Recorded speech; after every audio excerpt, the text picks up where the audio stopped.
So, we just recently watched the Sonic movie, and we haven't really had a full-out discussion about it yet, so we just want to talk about it now to give our first impressions of it. Yeah.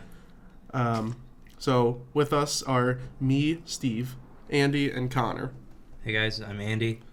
And welcome to the podcast. And I'm Connor. And I'm Tony, and here we are at the podcast. And I'm Steve. So yeah, we watched it how many days ago? Well, we watched it on Wednesday? Thursday. We watched it on Thursday, and it is now Monday. Yeah. Okay. So less than half a week ago, I guess. Yeah. About half a week. Like half a week. It feels even closer though. It feels like a decade ago It for me. feels so long ago. It feels like a distant memory, mostly because I don't know. Well, I just think it was such a middling movie. Like there was just nothing really exceptional, but nothing really bad about it. It just kind of happened. The one cool thing that did happen though is because we saw it on a Thursday at like 9 p.m. Right. We were the only ones in the theater. Yeah, that's true. So that was actually pretty cool. That was the only saving grace of the movie. If that hadn't been the case, I think I would have enjoyed the movie much less, because at all points that we decided we could talk, we just started talking without interrupting the movie for anyone else. Or clapping whenever there was a funny haha on the screen. Yeah, like Jim Carrey. Yeah. Pretty much any time Jim Carrey was on. Or any chili dogs. Oh my god. I'm glad they put in the chili dogs. Me too. That's the thing. That's okay. good Sonic lore. So the thing about this movie, I think Tony said it best. He said it's not a good movie, but I'm really glad that I saw it. Yeah. And like I was really happy that they put in all the dumb stuff that I wanted to see in Sonic, like chili dogs. Right, yeah. Like if that wasn't in there, I would have just been sad. Yeah, I'm so glad they put in that drawing, like the Sonic drawing. Oh, yes. So, drawing. Okay, if you haven't already noticed, there's spoilers for the Sonic movie in this podcast. Yes. Ooh, yeah, So if you want to watch the Sonic movie, don't listen to this podcast. Yeah, you'll be ruined of all that great Sonic lore. Yeah, or if you're worried, another option is if you're planning on seeing the Sonic movie, you could just listen to this podcast instead. Right, that's actually a good option. A good point. Yeah. I might recommend that because the Sonic movie was not that good. Yeah. But Jim Carrey is a better actor than I am, so maybe I'm wrong. I don't know. No, Andy, you're good. You're Yeah. good. You're great. But Jim Carrey is very good. Yeah. I gotta give Jim Carrey a lot of credit. Yeah, he was better than I thought he was gonna be. Honestly, Yeah. I mean, I haven't seen any Jim Carrey movies super recently, but you know. Yeah, I mean the ones that I have, he's always just played like the goofy dude, Right? Yeah. who's just nonsensical, and that's the route they decided to go for Eggman, and I think he did it well. Yeah, that was for sure.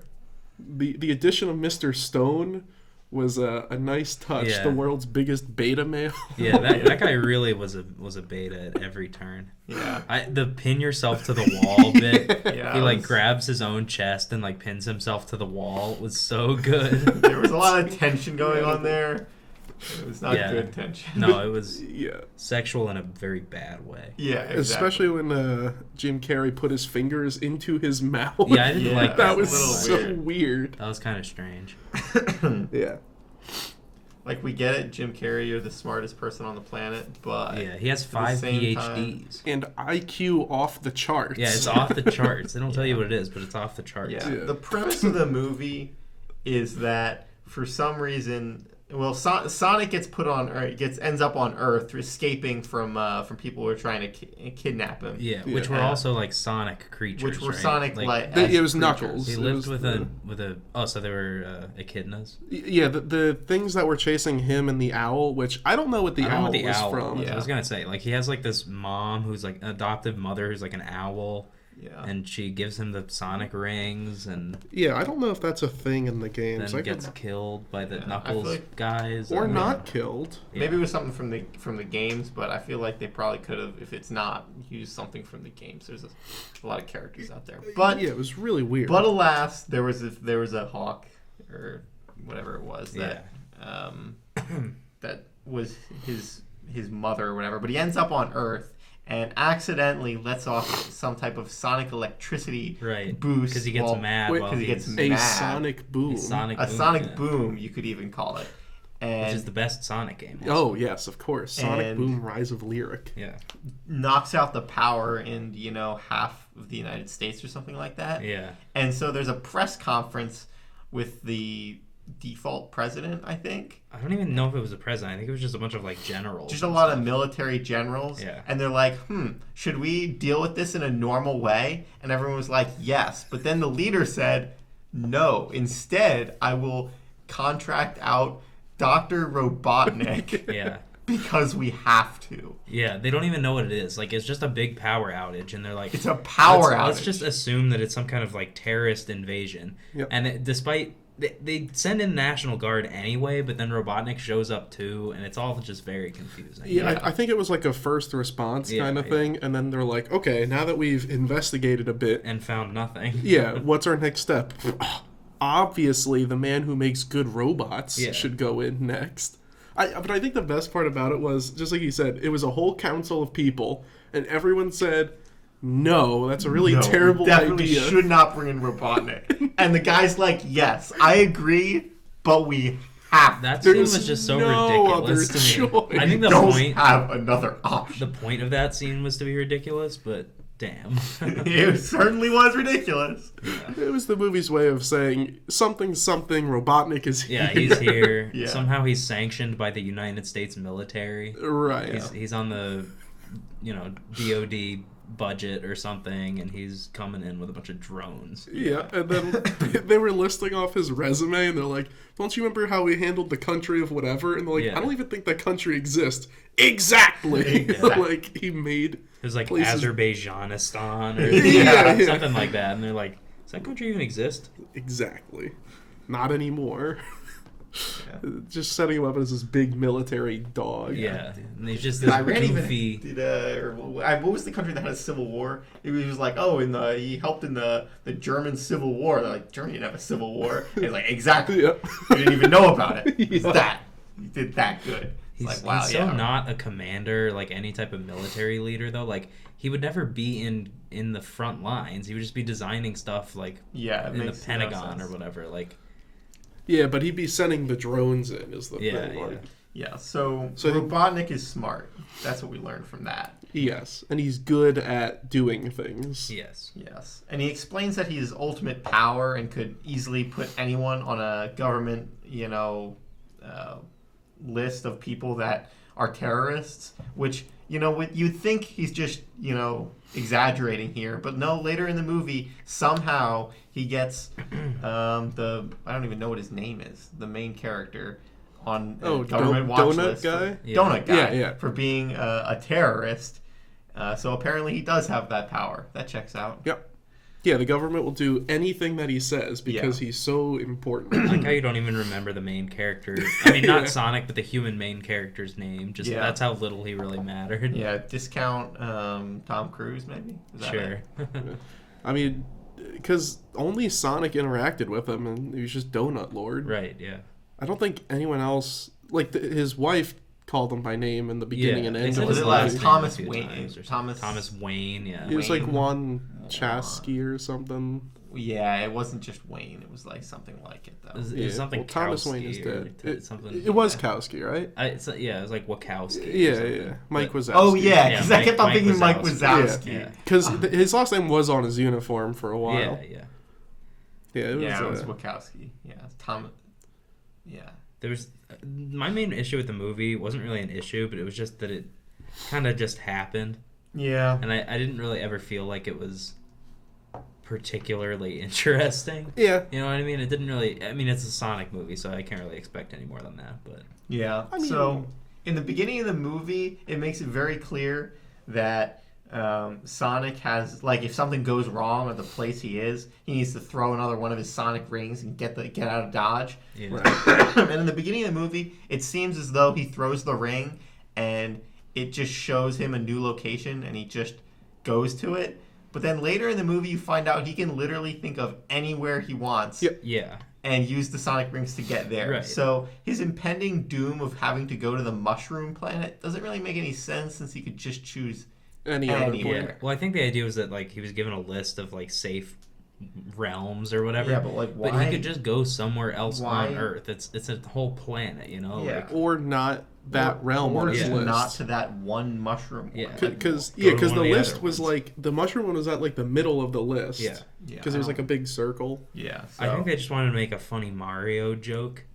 They were like, "Oh, I hate mushrooms." Is that why it was mushrooms? I don't know. That would make sense. Yeah, I assumed there was just some Sonic world that was mushrooms. Maybe. By the way, okay, one thing that really bugged me is the beginning of the movie where it shows like his home planet. Yeah. Oh, and by the way, I looked it up. There is no game equivalent for the owl. Okay. They just invented them. Nice, good work. So the main planet that he lived on was clearly Green Hills. Yeah. Yeah. But then he goes through the portal to a town called Green Hills. Yeah. Good fun. And they're like, "Oh, this is actually Green Hills." But you could have just called the first place Green Hills and had this be like the second Tomato level. Town, yeah. Yeah, or whatever it is in Sonic. I don't know, the lab. I don't know. But something about that really bugged me because I'm like, you had Green Hills, but if this is they Green do Hills, it twice. Yeah, what is this place called then? Yeah, it's the haha funny, but they didn't think it through. Right. Yeah, I don't know. It was just very strange. I did like the Knuckles clan, though. Yeah. Makes me happy.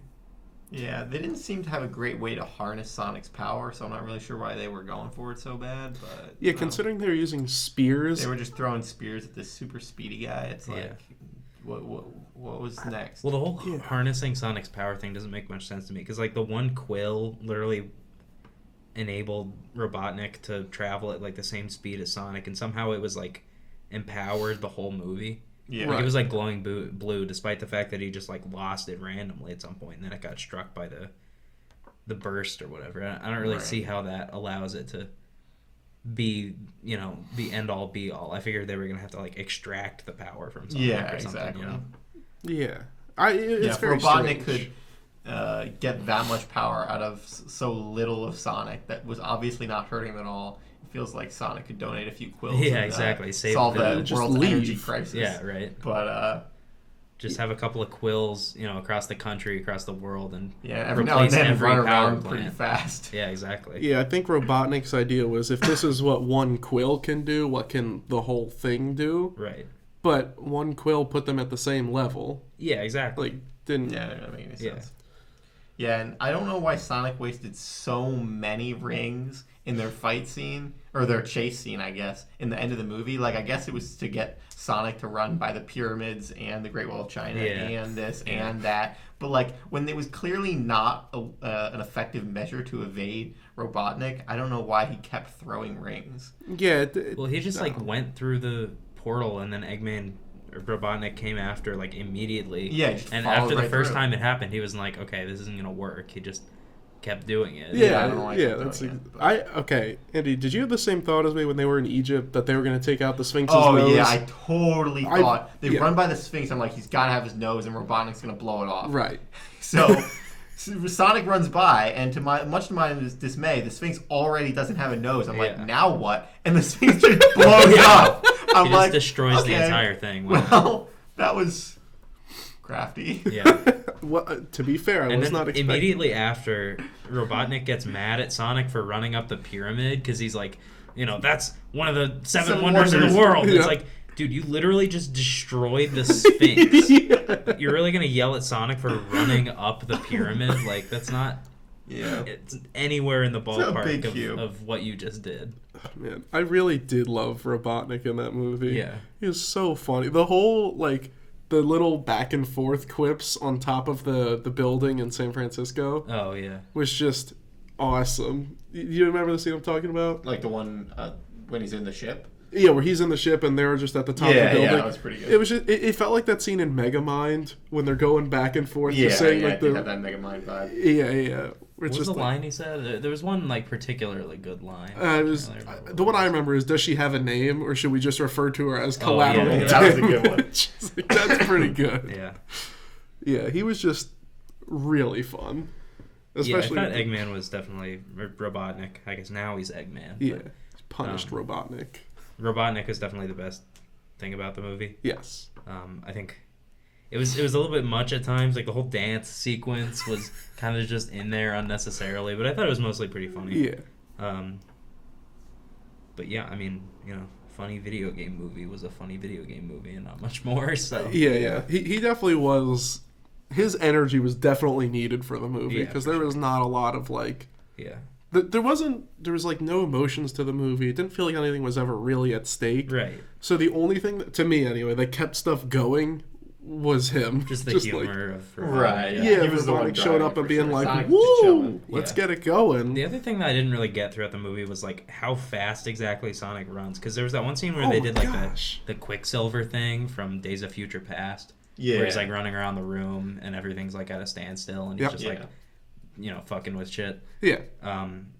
And he like puts the bear head on the guy and all that. But, right, he like ties people's legs together. Yeah. Sometimes you can literally like see him running and it's clear that he's not going super fast. And sometimes he, runs across from Wisconsin to the Pacific Ocean and he's like in like 5 seconds. Yeah, literally half a second. And at the beginning of it, they had him run by the speedometer thing, or not the speedometer, like 300. But he was trying to break 300. Yeah. And to do what he did in the bar there, he would have been going like insane, way faster than that. Yeah, I don't know. I really don't think it was necessary for Donut Man to go on that trip with Sonic. Like, Sonic literally ran to the Pacific Ocean and just back. Give him a map. To where were they? Like Montana or something? I don't think they ever said. Like, let's say like at least 500 miles in like and back 2 seconds. And so back. like 1,000 miles in like 2 seconds.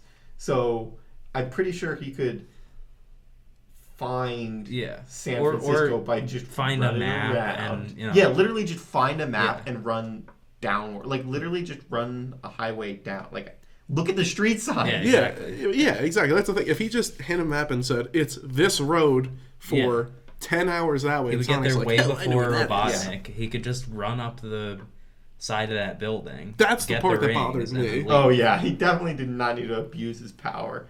Sonic could have just run up the side. At the top of the building. We can't reach it unless we go up the elevator. I mean, it's not too shallow of an angle. It's still significant, but like he's Sonic. He can just get enough momentum and run up the side of the building. Yeah, but I mean, like he runs in like loops, you know, exactly. like, and I know that's a thing, going in a circle as opposed to not, but like he's Sonic. If he can Zawardo and stop time, he could run up a steep steep slope. Yeah. He did get the funny though when he was trapped in the bag with the two people in the elevator scene. That's when they're true. like, "Is that your kid in the bag?" And they're like, "No, it's not my kid. It's not my kid." Yeah. he likes it in the bag. No, I don't. No, it smells. So that'd be a good time to call security instead of just walk away. Instead of walking away. So really, I think the losers of the Sonic movie weren't anyone who watched it or Robotnik. It was those two people for not reporting a kidnapping. Yeah. They lost the Sonic movie. And the person who saw her police ID from Green Hills and said, "Oh, this is probably the guy who's wanted by the U.S. government." The U.S. government puts out, "This guy is a terrorist." Yep. And he's like, then he uses that exact badge to not only say, "I'm not a terrorist, but I need to go to the top of this building." This very tall building that's important to your city. Can I please go all the way up it? Yeah, the most iconic building in San Francisco. Right. I'm a, fugitive of the law. Just let me go to the top. Yeah. It's no big deal. I'm not a terrorist, though. Oh, okay. Sure, yeah, all right. So what are you guys' overall scores for the Sonic movie, then? Out of 10. Out of 10, yeah. Remember that 5 is okay. 5 is average. Yeah, 5 is like, this is a movie that's kind of worth your time. Maybe a 6. Okay. I don't know if Sonic is worth I would say a 6 or a 7. 6 is worth your time. Yeah, 6 is worth your time. I would say... I want to go with like 3 or a 4. That's a lot lower than I thought you were gonna say. I thought you were gonna go in like the 6 range, and I was gonna go in the 5 range. But I'll give it a 4.5. 4.5, okay. Already going into floats. See, I was gonna give it. I'll give it a 5 because I thought that it was just completely average. Yeah. So if that's what a 5 is, then I'm gonna give it a 5. That's I'll stick with my 4 then. It wasn't bad. It was just a movie that was definitely a movie. Yeah. Yeah, the thing is, in my mind, I think if Robotnik was not in it, it probably wouldn't have been worth watch. Like, I wouldn't tell people to spend their time and watch it. So you're saying Sonic himself isn't really worth it? Yeah, I mean, he had okay scenes, but then he flossed. Yeah, that's the thing. Honestly, twice. He flossed twice. Yeah. I almost walked out on the first one because it would have been a good meme. Yeah. But then the second one, it's You close enough actually to the end that wanted I to. think you could actually consider walking out. Yeah, it was, that was rough. That was really bad. There was just no reason. Like, the first time was like, whatever, dude. But, like, the second time, he was just happy that his room was moved from a cave. Yeah, so he just started flossing. It's like something a 10-year-old would do. Like, Yeah. It was so upsetting. Yeah. So upsetting. Actually, you know what? I'll give it a 1. that was really bad. That was so bad. I mean, there was a lot of stuff that was just, like, not pandering, but, like, very clearly, like, fan service to the kids who would watch that movie or whatever. Yeah, like, which I think is okay. Fine. It's a kid's movie. You need to have that. Movie, that's fine. Because if I was a kid and I was seeing it, I'd want those in there. Yeah, but I wouldn't want them to floss twice. Yeah. That's the only thing. Like, there's a lot of bad movies out there that have gotten terrible scores from me, but this movie didn't really have any scenes that I specifically said that is bad, except for the second time. Except for flossing. flossing. The second time. Yeah. The first time it was like, It's just okay. so unnecessary. Like, the Yeah. first time it was fine. No He sense. was, you know, just encountered a victory and needed to dance a little bit. That's how it works in Fortnite. Yep. Defeat your enemy and, you know. Victory Royale. Yeah. Yep. Tell him to catch an L. But yeah, the second time it was just awful. And then I just want to talk about the post-credit scene. Oh, yeah. Tails. The Tails one or the Yeah. Eggman one? I guess both, actually. Yeah. I didn't realize until those scenes started, but, you know, even though I'm giving this movie like a 4, I probably should have given it a 5, but it's too late. I'm, like, oddly excited. I'm really hoping they come out with a second one. Oh, my God. with I mean, Tails. I guess they'll probably do it if they get the budget for it. Tails is so annoying to me. Yeah. Like, Sonic is fine. I usually can get past Sonic's annoying, you know, mannerisms. Yeah. But God, Tails is just so infuriating to me for some reason. Yeah, well, I think it's really fun when they have like the whole gang together. Yeah, sure. Because you have Sonic, who is just like the biggest Chad, but somehow not a Chad. You know what I'm saying? Sure. Alvin for Alvin Chipmunks. For sure. Yes, yeah, very Alvin. Then you have Tails, who is Sonic's version of Mr. Stone.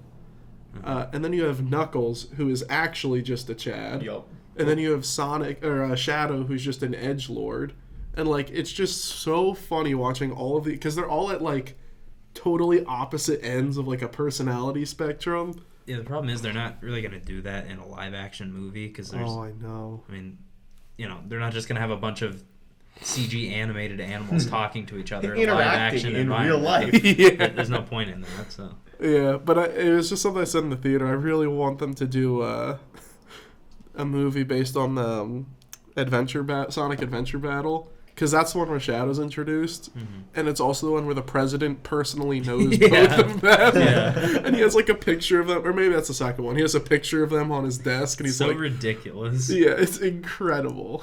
The president of the United States is a close personal friend of Sonic the Hedgehog. Yep. Wow, no wonder why the Sonic franchise is really just not as good as the because they Mario just do stuff like that. Yeah, and then they have Shadow just kill Sonic. Yeah. That's pretty funny. I like that. Yep. It doesn't make for like a reliable narrative if you do stuff like that. Like, oh man, I really did like when they tried to reboot the whole Sonic universe with like the Sonic Boom thing. Because like, no, I'm not saying I liked the games, but I like that they tried to do that.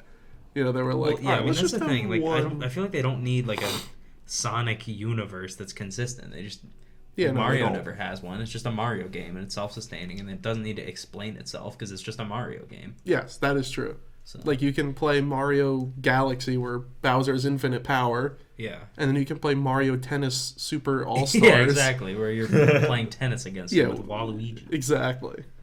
Yeah, that's a good point. The one good movie we did see recently that I don't think we talked about on a podcast was 1917. Yes. It was a pretty long time ago, so I guess we probably won't talk about it for very long. But I'd still like to talk about it. That was an excellent movie. That movie was was good. incredible. I would give that one probably like a 9. 9 out of 10 for sure. Yeah, I'd give it an 8.5. There were a couple scenes that made me kind of lose the complete immersion that most of the movie had. Yeah, but everything in that city. Otherwise, it would have been a 10. But yes. the one like French city they go to, most of the scenes there were a little off. I think a couple of them were good and genuine. I like the one where he met the French woman. Yeah, the French woman made sense. That was that was really good. It was all valid. Yeah, I like that scene a lot. I think it sort of did a good job of breaking up the just constant movement and running and stuff. Yeah. And the sniper battle was fine, although it doesn't really make too much sense that he would be able to avoid those shots while he was just walking on that bridge. Yeah, the guy shouldn't have missed his first. The guy shouldn't have missed his first shot. Yeah, but aside from that, I thought sometimes he had like 2 shots on him. Yeah, seriously, and he missed them. Well, he had like 3 or 4, I think. Yeah, exactly. Before he took any cover at all, and then once he took some cover, the guy was in a clock tower that was not even 50 with his meters gun, away. Like he would have had almost none of his head above the gun sights. Like to actually hit him from there is a ridiculously good shot. So I mean, obviously I can suspend my disbelief for that because it's like, okay, yeah, he just made that ridiculously good shot. But that could happen is the thing. It could conceivably happen. You could nat 20 and hit him in the head. Yeah, sure. And that guy could miss. Maybe he was like really nervous because he's never killed anyone before. Yeah, sure. So he's super nervous and he just whiffs all his shots. Like I can imagine that. But when you're running through a city, right? With a guy, when he was running through the like the closed, not hallway, but like closed the passage. Yeah. And the guy, I guess he was drunk, or no, the first one was drunk, but then the second one to start chasing him was not. Yeah, right. Yeah, no, he was the guy. He probably shouldn't have survived. That was really the only part that actually sort of like took me out of it. Yeah, I was like, why is this guy just running around in these alleyways and not getting shot by the 3 people that are behind him? Like, it just didn't really make a ton of sense. I mean, he should have been able to kill the first. Yeah, he should have killed the first one. Like the younger dude? And then just snuck out. But I like that he tried to not kill him first. Because honestly, that might be something someone would do. Yeah. Like if they did save the pilot from the plane earlier. Right, yeah. So it seems like something that he would... Yeah, although that was more point, he's on his own, so the urgency of it is... Yeah, he was on his own, and the pilot, he was the one who shot the pilot. That's true. Like, and also, he was the younger dude who wanted to save the pilot. Yeah, exactly. The younger dude wanted to save the pilot. They try to save the pilot, and the pilot kills... Spoilers. Yeah, exactly. The younger dude. Yeah. So, but we're talking a lot about what's bad about the movie. Like, just that one scene. Right. Yeah. But that's pretty much it that's bad about the literally, movie. that's it. The rest of the movie was fantastic. A little unrealistic. Yeah. But that's it. Like, honestly, it's not even that bad. That movie also probably had the best like cinematography of a movie that I have ever seen. Yeah, I don't know who made the decision to do like it all in one shot. One shot vibe. Yeah. But it was the best decision ever made. Even the parts where you could tell that there was a transition were still, from like a filmmaking perspective, very good transitions. Yeah. Right. Like, they were just like revolve around something. They had a few. I think it was like 2 that they abruptly changed. They just went behind something black and then changed to a new scene. Not even those. Just like when the ones where out? Yeah, there was the one where he was knocked out, and I feel like there was one other time where they just did like a cold cut. Well, that was the only time that it was. That was the only time there was time difference. Yeah. But that felt like there was another colder I think you're right, but I can't remember somewhere around in that church timeline. Well, there was another colder cut. When he went on the waterfall, it sort of went in the water and got dark. Oh, that's what it was. Yeah, that's what it was. It was like a steady one take thing. It wasn't like a time skip. Yeah, but it was. It felt like it just went dark. Yeah. But there were times that, I mean, obviously it's a movie. They're shooting a movie. It wasn't all one take, but all of the ones where they transferred camera angle, it was really brilliant. Done it well. was just like, they walk through a door and it's like, whoop, let's see what's on the other it side wasn't of the your door. Star Wars checkerboard wipe. Yeah. Or anything like that. Yeah, they didn't have any clock wipes. Yeah. Star Wars is the only movie to ever pull off a clock wipe or a checkerboard wipe or a star wipe. What kind of like big budget movie has a star wipe except for Star Wars? I totally forgot that they had clock wipes. Yeah, they have clock wipes in the actual like Star Wars movies. That's like what I used in iMovie. I know, yeah. It's like a joke, but it's Star Wars, so somehow they pull it off. It works. No, I mean this just had. And I thought like the world building and the sense of like scale of everything was just perfect. That to me is the biggest thing. And I was trying to figure out how to put it, and you just said it perfectly. Scaling was awesome. I said this when we walked out of there. Like every challenge they had felt so human. Exactly, yeah. like walking up this muddy hill. Yeah, like you were saying with the barbed wire. Yeah. Because they saw that and they're like, oh man, it's barbed wire. They're just gonna like push past it or whatever. Right, because in any other movie, you know, like Dukes of Hazzard, like barbed wire, let's just jump through it. And like doesn't matter. But like barbed wire sucks. Oh yeah. No one wants to walk through that. And these guys pull it apart and the guy gets stabbed in the hand. Yeah. Which and like he like gently moves it like between the things and like gets caught and like, you know, rubs his hand and stuff that you would actually do, and it was just so human. Yes, when it stabs his hand and he's like, he realized that hand was just out. Yeah. Like he could not use that, which is exactly how it would work. If you get stabbed and there's a hole in your hand. Yeah. I mean, even a small cut on your hand is so goddamn annoying. It hurts so much. Yeah, it was the little stuff that made that movie feel so good. Like you're right, pinching between the two little spikes in the wire, because that's how you would move it. And when when the older guy got hit by the blast in the German tunnels. Yep. And then for like a good, 5 minutes, he was like wiping it out of his eyes and he had trouble seeing and stuff. It's not like in most movies where like someone narrowly avoids an explosion and then they're just fine. Right. Maybe they wipe some, char off of their shoulder or whatever, but he was out of commission for a while, just blindly following the other guy. And he was like actually like you could tell the actor did a really good job of like making it seem like he was scared, that it was like in his eyes and like in his throat and stuff. Yeah, like, He was like super stiff, like running. Yeah. It was awesome. And like it just all added up to be really good. Like again with the little challenges, when they were in that mine shaft, it just reminded me, not mine shaft, but when they were in the underground part, there was like a little gap that they had to jump over. Yeah. Which is like it's like nothing in like a video game or a movie. It's nothing in a video game, or even like you probably walk that size every time you take a step. Like it's not that far. Right. But it's super intimidating because it's a gap. So scary because if you fall, you're dead. And this guy's like blind, so he can't see. So he's like, I don't know how far I have to jump, and that's scary. Even if you know and you're being told it's not a lot, it's scary. Oh yeah, that'd be terrifying. I mean, it's literally just a literal leap of faith. So yeah. And I thought also the part where the younger guy got stabbed and died. Was really, really brutal. Like that was realistic to the point where it was like hard almost to watch. upsetting. Yeah. Because it was just the one stab wound first of all. Like that isn't something that would even phase someone in another movie. Like, Kylo Ren just punches his side and gets through it, or like, But getting stabbed with a bayonet end of a rifle, that's enough to exactly. It's enough to kill you. Call it a day. But and it also wasn't immediate though. Like he got stabbed, he started screaming because it hurt. And he could even walk a bit at first. Like, right. It wasn't clear he was gonna die until like a minute or two after he bled. And like his face started like fading to white as it went, and his shirt got more and more bloody, and the way that the other guy handled it, where like you could tell he was trying to keep him calm, but he was also super like scared. He's freaking out because the dude's gonna die. Yeah. Yeah. It was. We were talking about it before. The amount of tension that I felt for no reason when he said, "Am I going to die?" And I'm just like, how do you answer that? Right. Because clearly he's going to die. Right. But like, do you tell him that and just like, that's what his last moments are? Or do you try to keep him hopeful? Right. But I feel like that's so like, imagine if someone was dying like in your arms and they asked if they were gonna die. Like that's such a human thing to do. Yeah. Like, am I gonna die? Like, and it's not some epic last words. It's just it's not like a question about your existence or whatever. It's not like, oh, I would always do it again to save my brother. You know, it's like, damn, no Shakespeare gonna die. Yeah. So I thought that was just really good. Really something. I mean, obviously it was a movie, so. Like immediately after that, I mean, just like 10 seconds later in the movie, the next like the battalion moving through comes. I mean, comes you would up. imagine that in real life it would have been a little bit longer, couple hours or something, couple hours maybe. But like the way they did it, it didn't feel weird in any way. It was like you could tell that it had to be that way for the movie, but overall it felt good. Yeah, I mean, I thought the pacing was excellent considering what they were trying to do.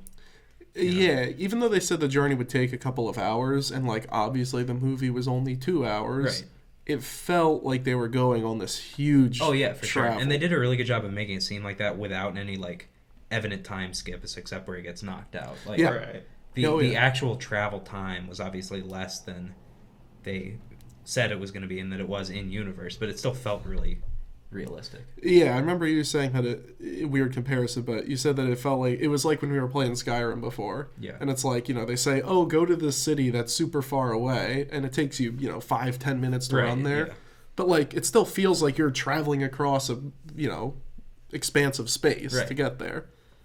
It was just really, yeah. I mean, that's more just about the sense of scale of the movie. It was really perfect because it was like, even though they knew the Germans had retreated and they were, miles away, it was still really scary to be ahead of front lines and, traveling to a different part of the war or whatever. And the general scale of what they were trying to do was also pretty realistic. Like, they weren't trying to save the universe or win the war. They were trying to prevent, men from walking into a trap, which was a pretty realistic goal, I think. Yeah, it was one group that they wanted to save. Men. It was like 1,600 which is men. almost nothing in think terms about of... it. That's not that much. In terms of war. But, like, for one person to save 1,600 people... That's on the weight of two people, in one person's shoulders. Right. That's intense, and that's really scary, so... Yeah, it was just... Yeah, man, that movie really was good. I also really like... I don't know if I talked about this before, but, like... The fact that they had a lot of power actors in that movie, and none of them were like the main. Like they had the dude whose name I'll never remember, who was the guy in Kingsman and The King's Speech. I don't know. The mentor, from Kingsman. I'll never remember the actor's name, but you know who I'm talking about. Yeah. They had him as like their leading general. They had Benedict Cumberbatch at the end of it. They had Mark Strong in the middle of it. Yeah. But none of them are like the people saving. They're not the protagonists, even though they're like some of the world's best actors. Yeah, I mean, if I'd seen Mark Strong up there doing the same stuff, I feel like I wouldn't have been able to separate it as well. Right. It was just two scared-looking kids. That is an interesting point. They were still really good actors. And they were really good, yeah. I don't know if they're popular, just not in America, but I had never seen them before. No, me neither. Which I think made it almost better, because they were just two randos. Nowadays. They're not heroes. They become heroes, but they were not picked for this role for any particular reason or whatever. They're just guys. Yeah, it started with the dude just sleeping under a tree, and they're like, "Hey, you're gonna be picked for this mission." Yeah, right. Yeah, I hate to steal this one from Connor, but the very end scene when they're running by the through that the contrast between the white stone and the green grass. Yeah, they're digging up the white sand in the French hillside or whatever. Oh man, it's such a cool looking scene. It's so when he's stark. running by. Somehow, when they're walking into the trenches and you see the paths turn into the trenches, and you see the sand all up, and you see a single line of soldiers in the olive drab walking in. It's just really beautiful. And so preceding that with the scene where that one soldier sings was really good. I like that scene a lot. I thought that was the singing scene. Yeah, it was just very poetic. Yeah, the whole pacing movie was so incredible. The fact that it was just because that was right after the city scene and jumping into the river, right, which was super hectic, super intense, hectic. Yeah, and then it's just cool down a little bit. And it feels like he almost gets a break. I mean, he sits down and lays against the tree. Yep. And just listens to a song, and it's very poetic. Man, that was crazy. The thing is, if that wasn't the group that he was looking for, you could tell he had just shut down at that point. And they were like, "Oh yeah, we're those people." And then he just books it. Yeah, he gets reinvigorated when he hears that it's D Company or whatever it was. Right. And the when he actually stops it, but then he goes to find the brother. The brother, yeah. I thought that part was also really good. I was kind of wondering, I had that same tenseness, like you said, of when he asked if he was going to die. I sort of had that same tenseness in my stomach or in my lungs or whatever, when he was trying to figure out what to tell him. Right. And also when the brother was trying to figure out how to react. Right, because the brother could just punch him in the face. He could get mad. He could start blaming crying. him. He could start blaming him. He could do any number of things. But I think the way that they handled it was really realistic and also somber, but not placing the blame on anyone. Yeah, because he knew it wasn't anyone's fault. But it just proved that his brother was just a really good person. Right. Yeah. Because it would have been easy to blame him. Yeah, which I think would have been not a great ending. No, yeah, it would have just sucked. The way it felt realistic. It felt like the ending I wanted. Yeah. And it was just really, really powerful.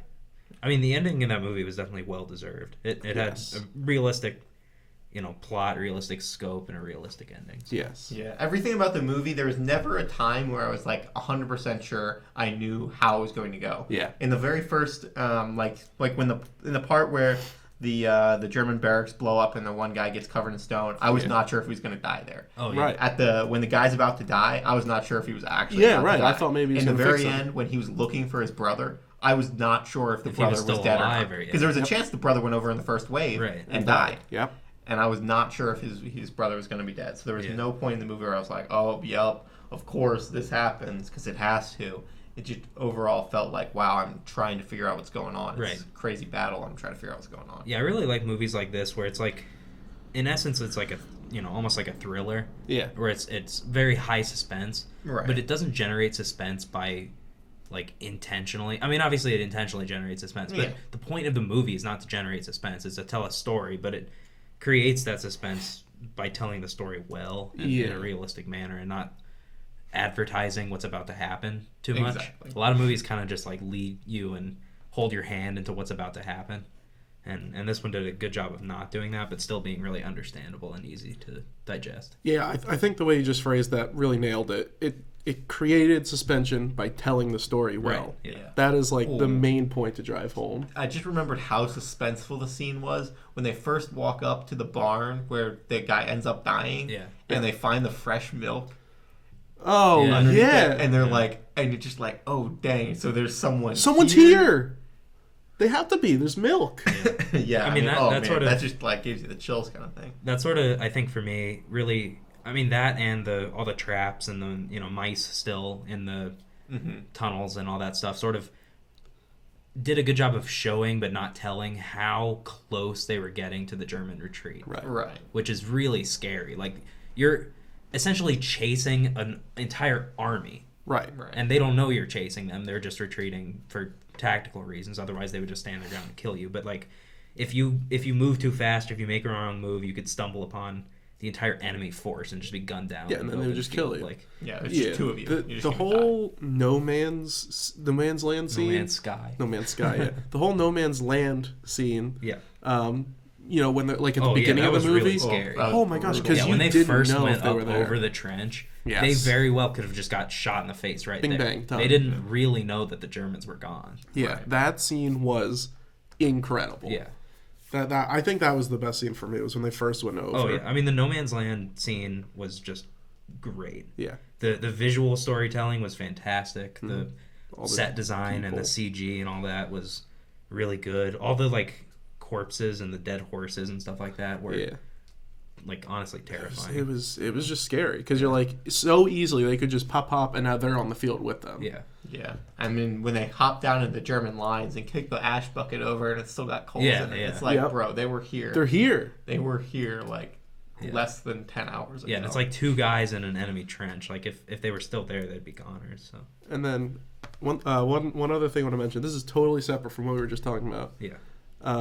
When you were talking about the end scene with the white bunkers, I really thought you were going to bring up when he ran into the guy. Oh, yeah. Fell over. That was the only point where I actually like kind of got out of the movie a bit. It was pretty easy to get back in, but when D Company or whatever, like the final wave is starting to go over the sides of the trenches, and I mean, first of all, the scene where he sort of crosses the line between them, just like marching into position, them actually like stationed on the sides, getting ready to go over, that really helped generate a sense of urgency for me. Like they're literally like they're moving now, ready to charge. Yeah, they're charging now.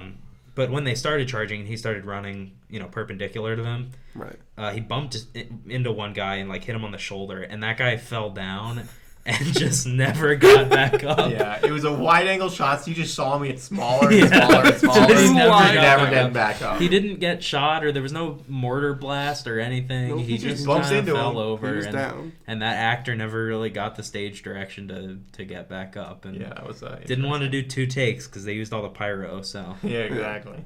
I mean, the scene itself was really cool. Oh yeah, I mean, if you hadn't noticed that and like latched onto it, it would have been perfect. But it's just funny that one guy just fell over and didn't get back up. So another thing I did really like about it is that not everyone in the movie knew what was going on. And by that I mean like this guy was trying to stop a mission. So in like some movie about that's more blown out of proportion, you could see this guy coming in being like, "Oh, everyone stop the attack! You know, we don't need to attack." Who's gonna listen to some random Lance Corporal? No one. Yeah. He needs to get that message to the right person. He goes up to number of generals, saying like, "Look, this is..." None of the sergeants are gonna. Yeah, the sergeants I have a letter, and they're like, "Who the hell are you? I'm not gonna just pick up a piece of paper. You got to deliver it to the right person, and then they'll tell me what to do." Exactly. So that was really realistic. I think I'm not in the army, but it felt realistic. It felt real. To say, like, just because he got there didn't mean he could stop the attack. He can't ignore the chain of command. Exactly. He needs to get the letter to the right place. It wasn't some ragtag bunch just stops the whole thing. It's this guy's trying to follow the chain of command. So yeah, that was really well done as well. That was just... The whole movie was so good. There we go. We talked about two completely different movies. Yeah, Sonic so thank you for watching. Let's compare and contrast Sonic and 1917. Thank you for 1917 was a movie about two guys who had to save someone. Who had to save 1,600 men. The Sonic movie was about one guy and one smaller, bluer guy who had to save the world. So I think you guys can figure out which one the better movie was. Which one featured more suspense is the real question. Two guys who are just fighting a bunch of random soldiers, or two bros just hanging out fighting a man with IQ off the scale. His IQ is literally off the charts. He has 5 PhDs. That dance scene with Mr. Stone killed me. It's so bad. It's not and the bad. whole thing about the lattes. It's like, oh, I thought you might want a latte. I do. I love the way you make them. Hope you guys enjoyed that. Hope it didn't blast your ears out too bad. Yeah, so I wasn't behind the pop filter on that one. Sorry, guys. Yeah. But so what we're saying is these two movies are the same. Yeah, watch 1917, and if you have time, don't watch Sonic. Watch this podcast. Yeah. And maybe other Tree Patrol stuff. Oh, yeah. Remember to like, comment, subscribe, ring the bell, follow us on Twitter, buy our merch. Follow us on Reddit. Can you follow me? I don't know. I don't think so. And leave a comment. Yeah, leave a comment. Thanks for watching Sonic. What do we want the comment to say? If the comment says Sonic is better than 1917, I'll dislike your comment. If you say that 1917 is better than Sonic, I'll like your comment. If you write a plot to 1918, the sequel, we'll sub to you. Yeah, sub for sub. Yeah, sub for sub. We're doing sub for sub. Yeah. Just send us an email. Hey, I subbed you, so here's an email. Yeah, we can't tell who subbed, so that's true. Think about it. Just shoot us an email. Shoot us an email. Yeah. We'll definitely subscribe back. Yeah, for sure. Yes. 100%. Podcast over. Sonic. Okay.